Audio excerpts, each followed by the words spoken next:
What's up guys, balik lagi di channel Aji Football. Oke guys, kali ini kita akan membahas tentang penurunan performa Arsenal. Seperti yang kita tahu, Arsenal mengalami yang namanya hasil imbang terakhir kemarin melawan Southampton. Tapi sebelum-sebelumnya menang, tapi menang dengan skor yang tipis, seperti sama VSV, sama Bodo Glimt, sama Leeds United. Dan itu bisa dilihat dari permainannya guys, terutama yang di Premier League melawan Leeds United.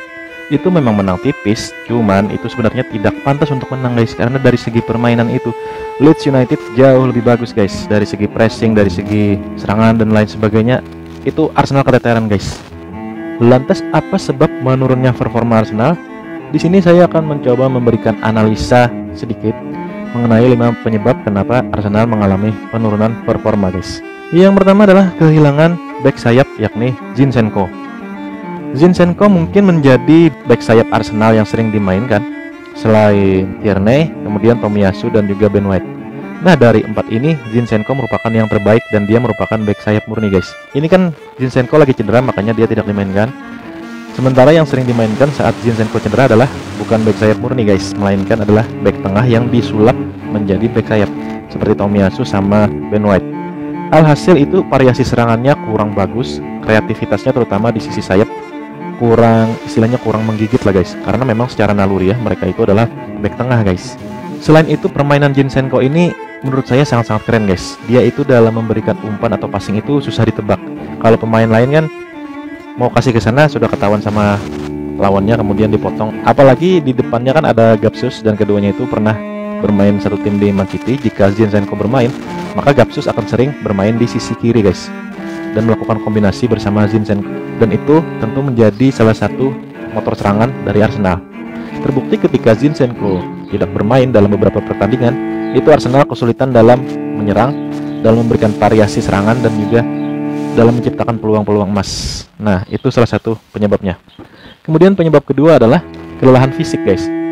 Jadi Arsenal ini kan bermain di tengah pekan dan juga di akhir pekan, tidak seperti tim-tim kecil di Liga Inggris. Itu mainnya cuma di Liga Inggris aja. Makanya Arsenal itu kelelahan guys. Itu bisa terlihat dari pertandingan melawan Southampton kemarin, itu dimana di babak pertama Arsenal bermain bagus, namun di babak kedua mulai keteteran guys. Faktor fisik, stamina yang menyebabkan mereka kehabisan bensin di babak kedua guys. Sementara itu Southampton malah sebaliknya, di babak kedua mereka semakin menggila guys. Itu karena stamina mereka masih lebih bagus daripada stamina pemain Arsenal. Karena pemain Arsenal yang dimainkan ya itu aja guys. Saat di lawan PSV kemarin kan sebagian besar bermain juga saat lawan Southampton. Jadi tentunya mereka kelelahan guys. Itu sebab nomor 2. Kemudian sebab ketiga adalah kedalaman squad guys. Ini sudah sering dibahas di mana-mana, di mana Arsenal itu kedalaman squadnya masih kalah jauh sama tim Big Six yang lain, misalnya seperti Man City ataupun Chelsea.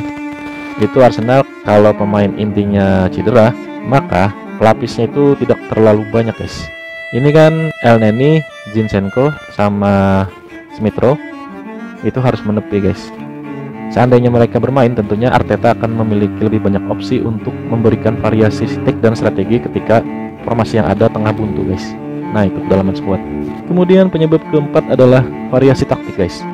Mainnya Arsenal itu kalau ketika buntu mainnya tidak ada namanya taktik yang lebih berbeda. Mereka seperti memainkan taktik yang sama dan tentunya mudah dibaca guys.